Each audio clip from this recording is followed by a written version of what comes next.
Do brain games work? Well, the answer is yes, no, maybe so. It really depends on what you mean when you ask the question. What does work mean? I mean, if you're looking for a quick fix, brain games are highly unlikely to improve your brain very much when it comes to focus, attention, and memory. And there are scientists who are very right to discourage people from getting their hopes up. Those scientists that are on Team Human, that is, because there are some scientists that we'll talk about today who are maybe on Team Corporation. I'm going to share the main points behind some of the reasons why a lot of researchers have a widespread dismissal of brain games and other apps meant to improve your focus and your memory and concentration. And as you'll see, at least some of the studies that I've looked at that have use by corporations, they're just a little bit extravagant in their claims. And it turns out that some of those claims are not only downright criminal, but they are just weirdly placed. That's what we're going to talk about today. And that doesn't mean that there aren't brain games that you can play and be repaid for your time and effort. There are. It's just, what is it that we're looking for? Do they work? What does work mean? You can enjoy memory boosts, but it comes down to your goals and precisely how you integrate playing games into your life. Now, this is Dr. Anthony Metivier, by the way. You're listening to the Magnetic Memory Method podcast from magneticmerrymethod.com. And just as a full, transparent disclosure before we continue with today's episode of the Magnetic Memory Method podcast, I have created several brain games myself. I've created memory games over the years. So I may be a bit biased in how that I talk about this topic, but none of them are for sale in this episode of the Magnetic Memory Method podcast. My point is to just address you as someone who knows a fair amount of the research around this, because I did that research in order to help guide how I created memory improvement games and brain exercises. And I belong to major psychological organizations. I have access to databases that unfortunately many people do not. They're expensive to get access to. I have a PhD. I have many years of experience writing about a variety of issues related to memory, to cognition, and I may not be capable of being objective even with all that experience, but I have been trained to read, analyze, and interpret what scientific studies in this area mean and what they don't mean, and sometimes I have to correct myself, which I'm going to do in today's episode actually around a particular issue which has to do with something that I either misremembered or didn't understand in the first place.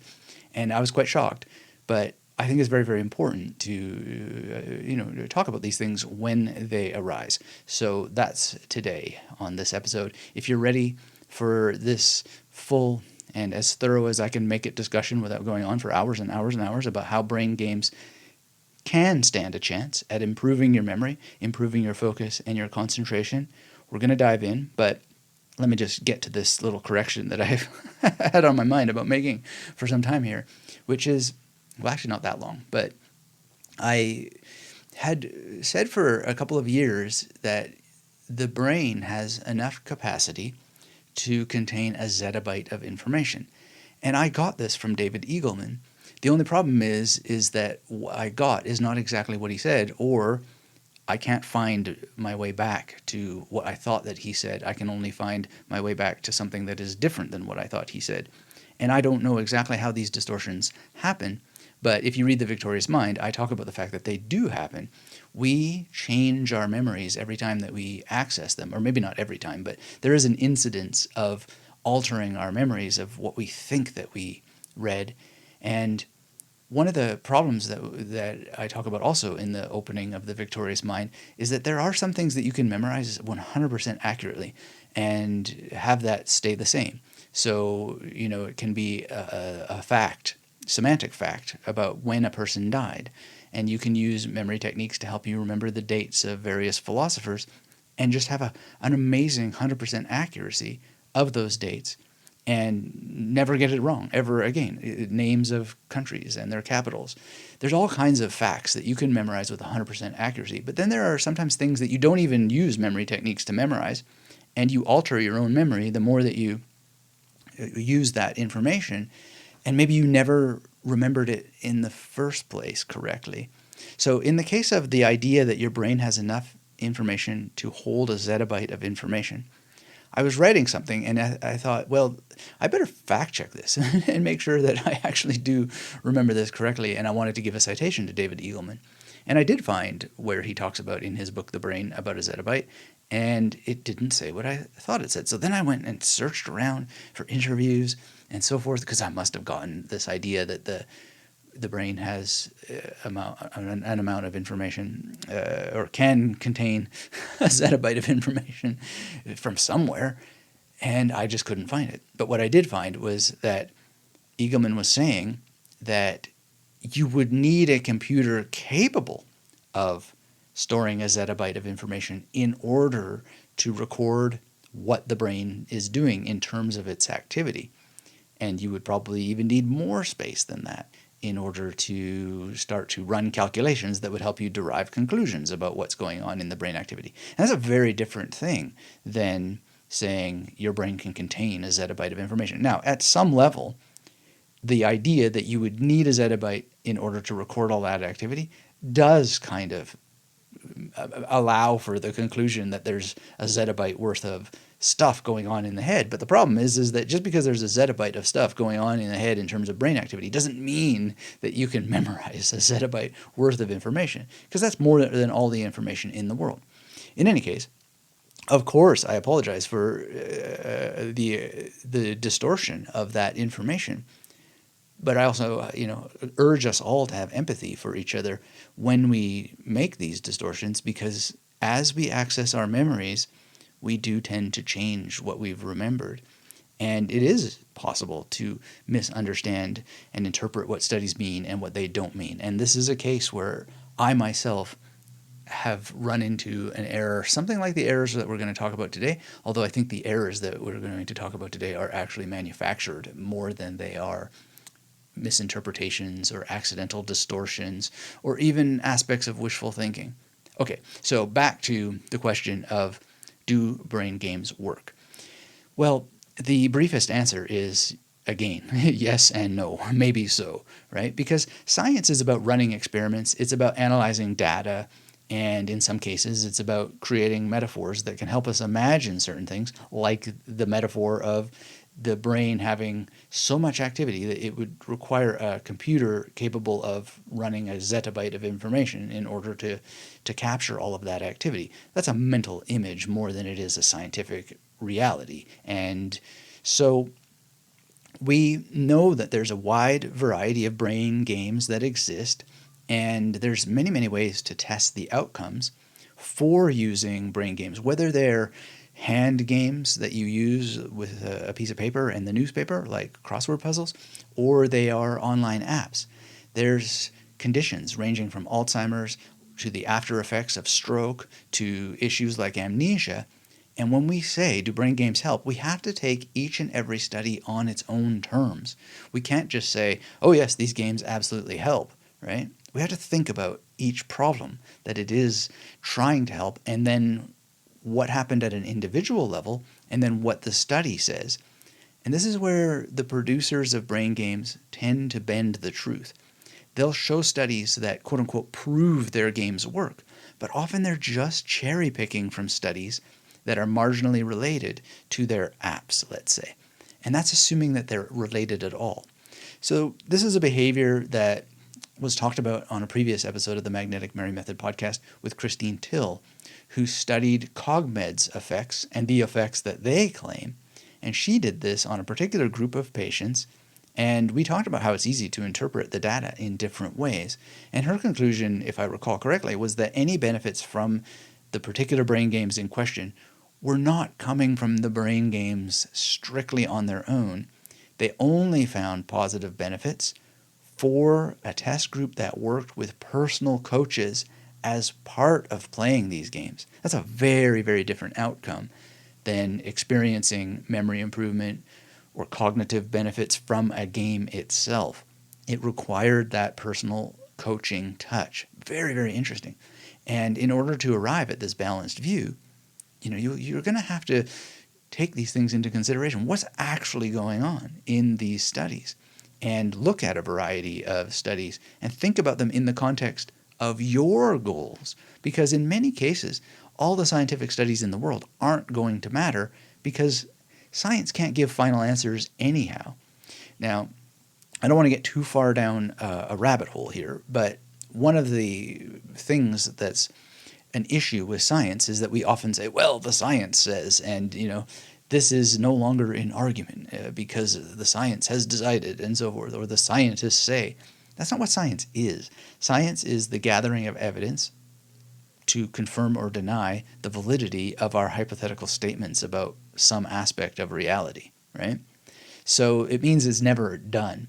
And in a future book that I'm working on, we're going to talk about the whole idea of falsifiability around Karl Popper, and that has evolved since Karl Popper introduced the idea of falsifiability. But basically the idea is that you need to be able to falsify things.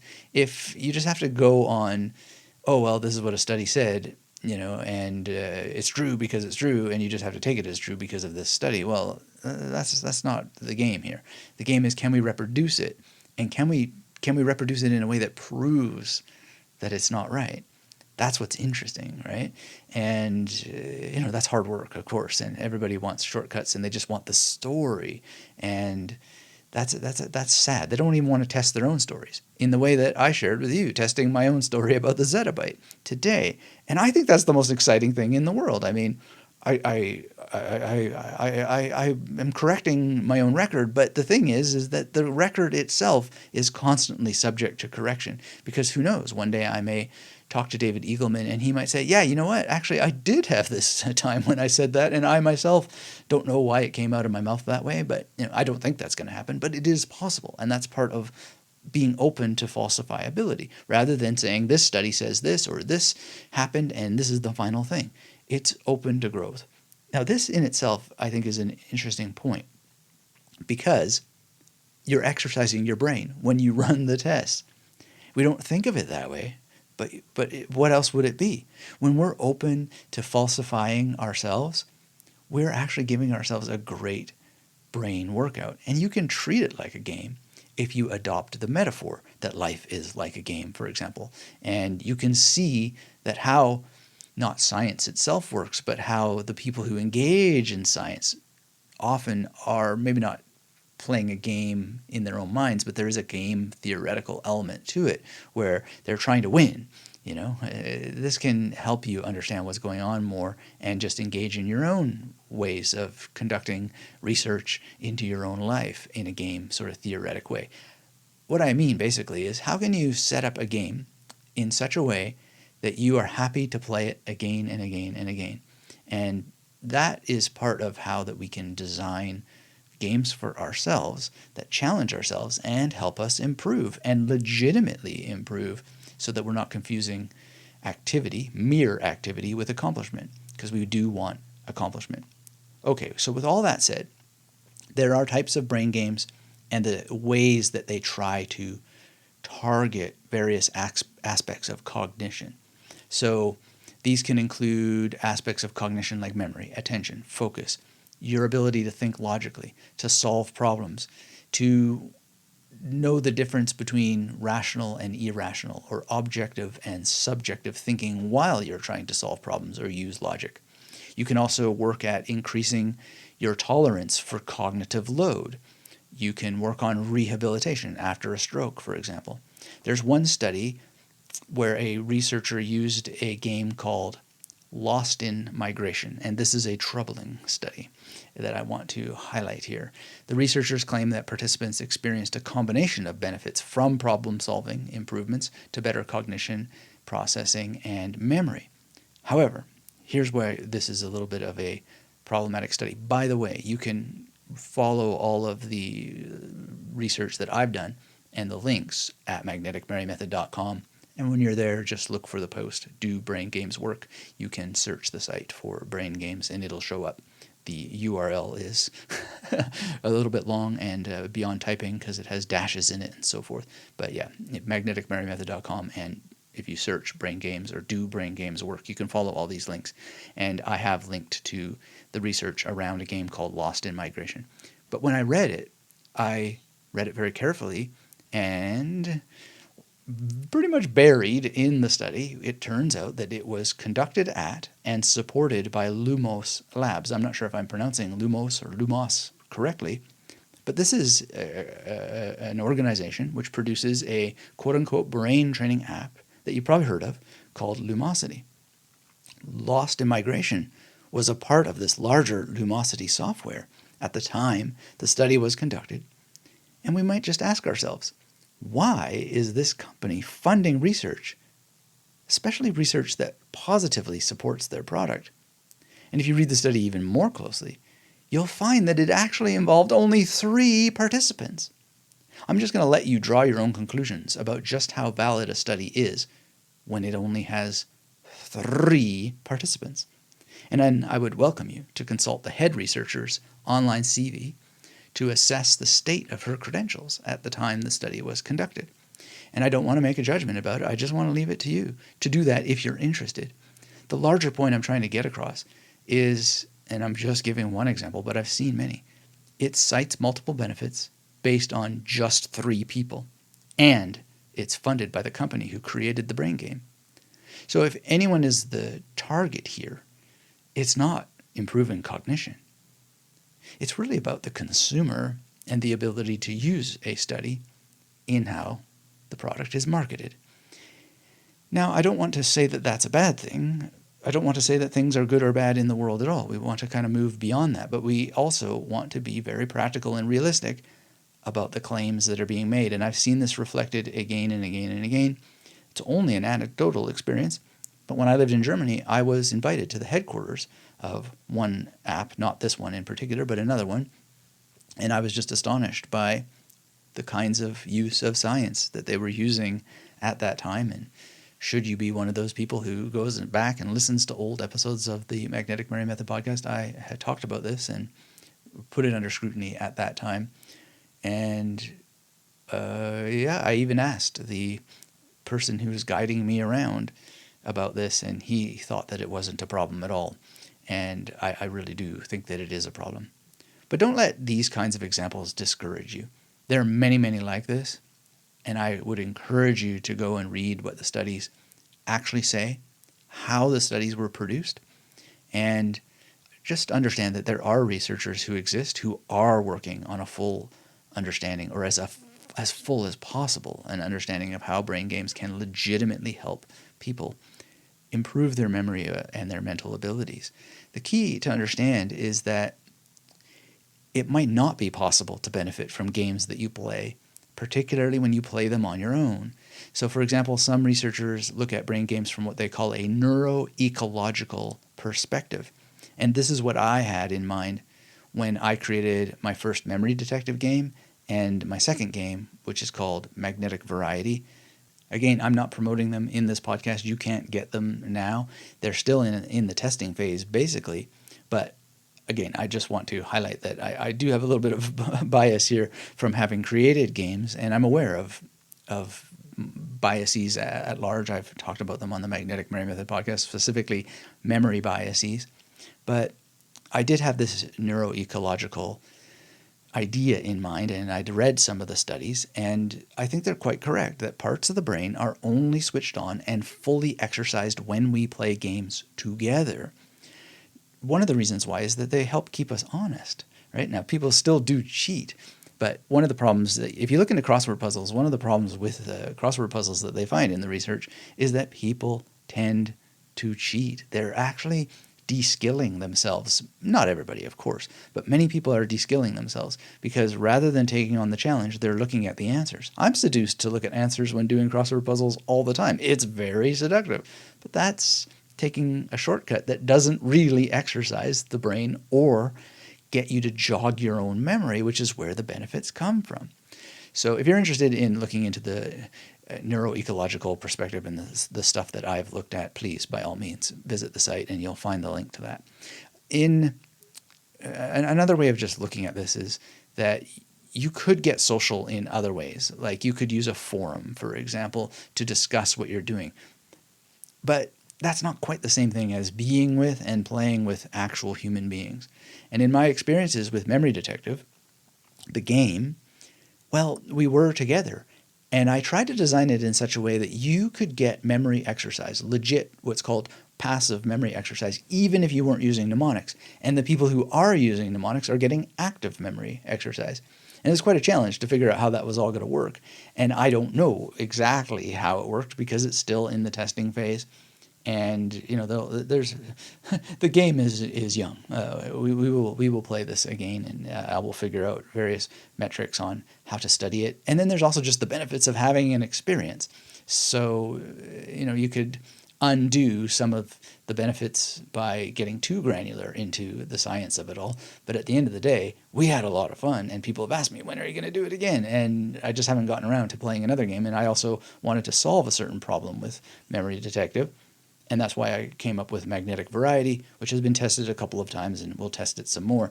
But the long and short of it is that with Memory Detective is designed where it needs somebody to conduct the game with you. It needs like a dungeon master, as you would have in Dungeons and Dragons. And that means that I have to be there, basically, to play it every single time. That's not necessarily a problem, but to hand it off to other people to play, then you would also need this ringmaster, or the person who's not playing the game and conducts the game so that others can play it. And that may be a thing that people do want to take up upon themselves in the future, but we'll have to see. And I'm only going to play the game basically when I have a new Memory Detective novel to go along with it, or at least a short story to go along with the game, because the narrative world in this particular game needs to be there, or I want it to be there. Anyway, that's all a big story. The thing with magnetic variety that solves this is that you can play it with other people without a dungeon master or a ringmaster who conducts the activities. It's a game with dice, basically, that gives you a very profound memory exercise and also other forms of cognition that would relate to, I say would relate to, it definitely relates to it, I'm sure, but, we would want studies and proper research to figure out that it does. I just don't have the budget for the brain scans.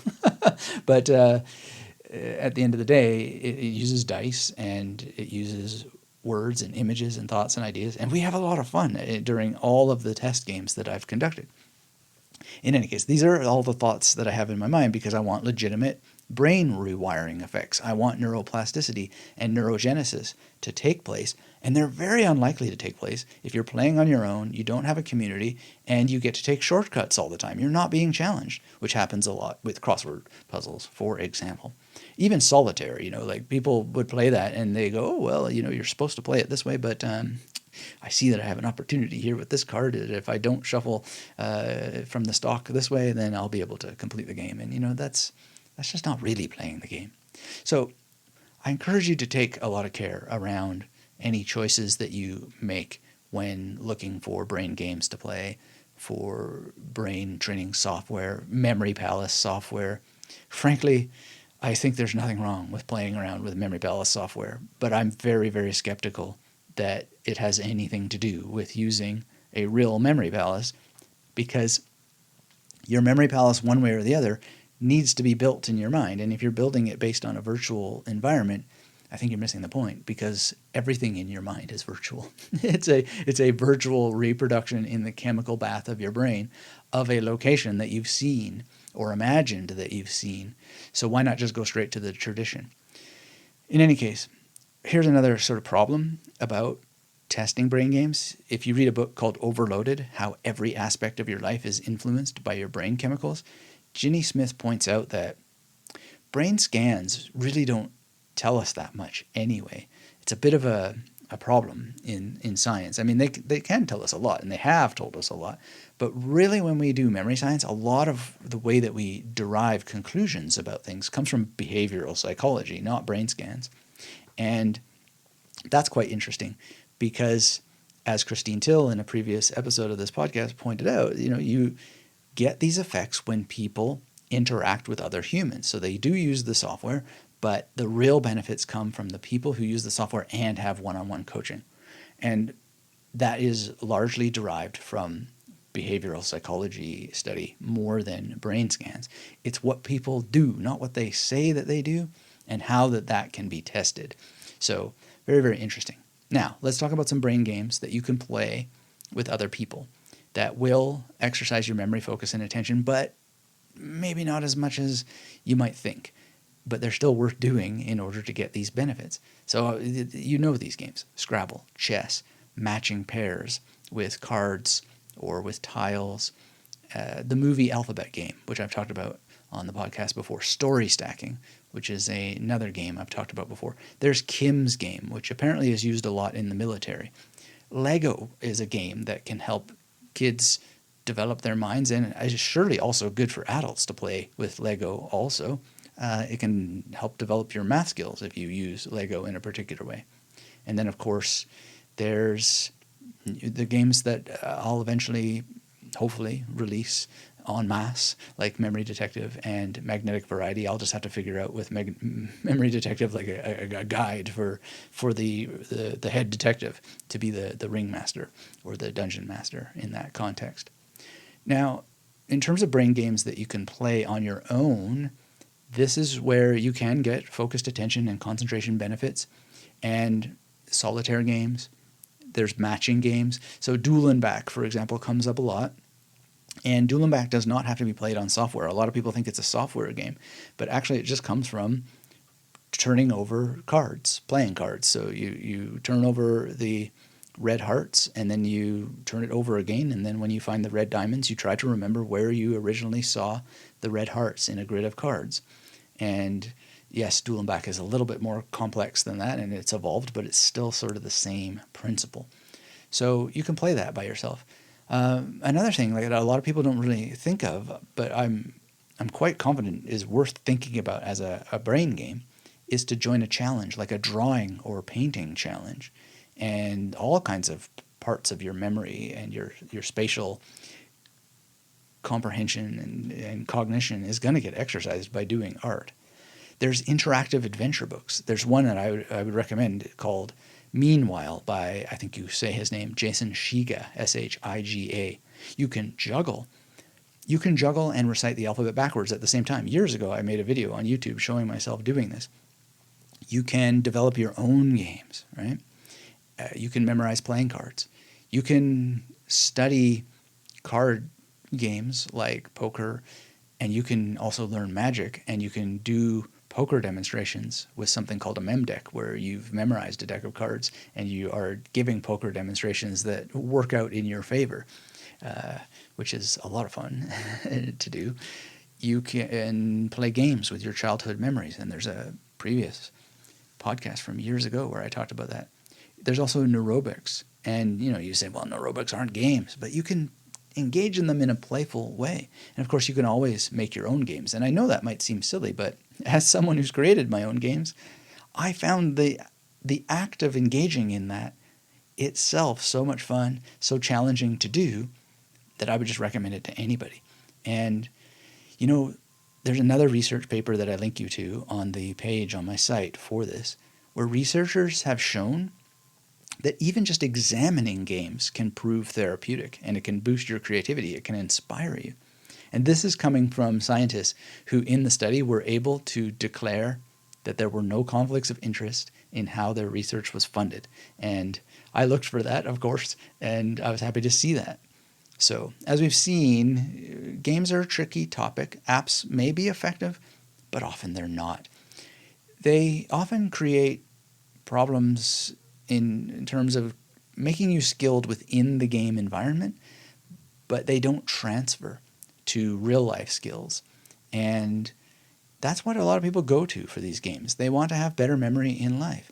And so if you want to work on these things, is games really the place to go? I am trying to answer that question myself by creating them and getting people to play them and working out, like, how would we test this to be able to say falsifiable things? And not land at a truth, but try to prove ourselves wrong over time, which would make for better and better games over time theoretically. But you might not want to go for games after all. You might want to go beyond games and have holistic approaches to cognitive enhancement. Learn a language while you're also studying music. Bilingualism has been shown to not only improve your brain, but protect it by creating cognitive reserve. And cognitive reserve is really fascinating. One of the things that we see is that people who have learned more than one language, they can get Alzheimer's and dementia and be relatively unaffected, I should say, because they have cognitive reserve. So they do get the condition, but they don't have as severe symptoms. And it seems to be that they have fewer symptoms, if any at all, because they've done some level of language learning enough to get to bilingualism. And, whether that's in music or not, I don't know. I haven't done the full research, but even just singing has been shown to help create some of these chemicals that heal you as you're singing, which may fend off future problems. You've got to be consistent about it, I'm sure. But Gunter Kreutz is one of the people I've read about this, and you may want to follow up that lead yourself if you're interested more. And also, when you go after things like language learning, or you go after things like studying an instrument and so forth, keep in mind that we have good scientific studies that show that if you think about it as a game, you can potentially make it fun and get even more benefits. So there's a recent Duke University study, and I think I'm remembering this one well because it is recent, and I just looked at it again. And basically, the short version is, and you would want to look at this up yourself to confirm what I'm saying, is that there are people in the study who pretended to be art thieves, and they went into an art gallery. And then there were other people who went into an art gallery, and they just went into the art gallery. And the people who pretended that they were art thieves, they remembered more about the items in the art gallery than those who did not pretend to be art thieves. Now, why would that be? Well, art thieves, and these people are, at some level, they must be using their imagination to maintain this identity. Is it playing a game or isn't a game? I don't know, but if you're using your imagination, there's a game-like characteristic to it. Well, they would remember things about the art more because they were planning to steal it. So where the painting was has an interesting relationship to what the painting is. What is the theme of the painting? What colors were involved? Who painted it? What was the name of the piece? You're much more likely to remember that stuff if you're playing a game with it. And I would point out to those who have followed the Magnetic Memory Method project for some time, they essentially have turned this art gallery into a memory palace. Because what else is a memory palace other than tethering or pairing together the location of semantic information in a location in a building, which is what an art gallery is. So if you have an increased ability to recall information because you are being an art thief in your mind relative to where it is in a building, well, you're using the memory palace technique, even if you don't know that that's what you're doing. And so this is a mental frame that is being entered in order to conduct an activity. Nir Eyal, he's been on the podcast before, he shared similar findings in his book Indistractable. And he basically shows that people who adopt mental models experience positive effects. So if you think of yourself as being more focused before you engage in a cognitive activity, you're likely to be more focused while you do it. And we see this in the world of sports often. There's various special names that are given various levels of sports achievement. In the memory world, Tony Buzan was quite clever. He created ideas like the Grandmaster of Memory for the World Memory Championship. He had the idea of the Warrior of the Mind. He awarded me the Warrior of the Mind for outstanding contributions to global mental literacy. This is a mental image. It's not real that there's such a thing as a Grandmaster of Memory or a Warrior of the Mind, but it is real when you think about it, you focus on it, you use it to guide your activities. It creates a certain energy and a focus and a mental strength. It's a symbolic way. And you can invent this stuff for yourself anytime to get an effect. So what I'm trying to say is the Olympics use this kind of gamified approach to inspire people, to give them an extra benefit. The Nobel Prize uses it, the Guinness World Records, and yes, we can criticize all these things, and yes, all these organizations have problems, including the memory championships. They have political problems and blah, blah, blah, blah, blah. But at the end of the day, that's missing the forest for the trees. They have the benefit of giving people a frame to walk through, and the frame itself creates a mental image that turns it into something more, and then they perform better as a result. So think about how that you can make your own games. And the future of cognitive training, there's many trends that are going to emerge, but I would always ask yourself to think, is this new, right? Is this really new? How new is it? Is it just going through the culture like wildfire because it's caught on for whatever reason? Or is there something legitimately new here? Or is it just the old thing in a new package? So I would say it's really difficult to make accurate predictions, but always understand that as far as we know, real evolution, brain adaptation is possible. You can change your brain and you can experience neuroplasticity. But at the rate of the entire species, it goes at the speed that it goes, and so the idea that all of a sudden ChatGPT is here for language learning, and I've played around with it and come up with some interesting revelations. But at the end of the day, it's not as new as it seems, and it's not as strong as it might seem, and it's not necessarily giving you that mental frame effect. Unless you ask it to, hey, ChatGPT, help me come up with a mental metaphor. I saw this research on Duke University about art thieves. What would be the metaphor you would suggest that I use as a language learner, for example? Maybe that would help you out. In any case, do what is most likely to help you achieve a goal. And this will help make you achieve the goal, because activity without a goal and then activity that doesn't actually move you towards the goal may feel good. Oh, it could feel so good. I know I've done a lot of activities that lead to no real accomplishment other than feeling good about doing it while I was doing it. But ultimately, entertainment can be very, very empty if there isn't an accomplishment at the end. And there are some things that may be tough. They may be challenging. They may be hard. You may even get hurt. Your ego may be smashed. But if you go in with the right mental attitude and you use a mental metaphor, whether it be an art thief or a warrior of the mind, or you go after being a grandmaster of memory, or whatever it is, right? A bilingual person. What does bilingual even mean, really? You have to look at who's defining this. You could define your own goal in bilingualism and then create a better metaphor than bilingualism if you want, and go out and pursue it. Make it a game, and you're going to have a much better workout and a much better accomplishment at the end, especially when you stretch yourself and you grow. So as I often like to say, carpe diem, but caveat emptor. And if you don't know those terms, carpe diem, seize the day, and caveat emptor, buyer beware. Because frankly, I think the best memory and brain games in life, they were always free and always will be.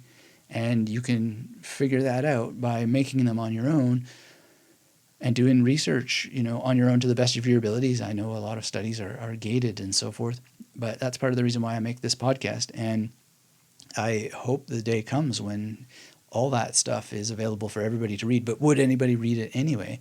I don't know. And as I've shared today, it's possible to misinterpret it, to distort it. But if you're open to correcting the record and talking about these foibles and so forth, and then just going in and doing better and better, I think there is the potential. I don't think, I'm quite convinced there is the potential to constantly make things so much more interesting and better for people. But take on that challenge. Take on real challenge. And if you can't make it feel like a game, then ask yourself, does it have to be a game? Because the answer to do brain games work is yes, no, maybe so. And there's a better way to fix your memory. And if you want memory improvements, work on the things that will help you improve your memory, regardless of whether they are games or not. And those things are covered, as always, at magneticmemorymethod.com. So come and visit me. Thank you again for listening to this episode of the Magnetic Memory Method podcast. Until we have a chance to speak again, I thank you again and urge you to keep yourself magnetic.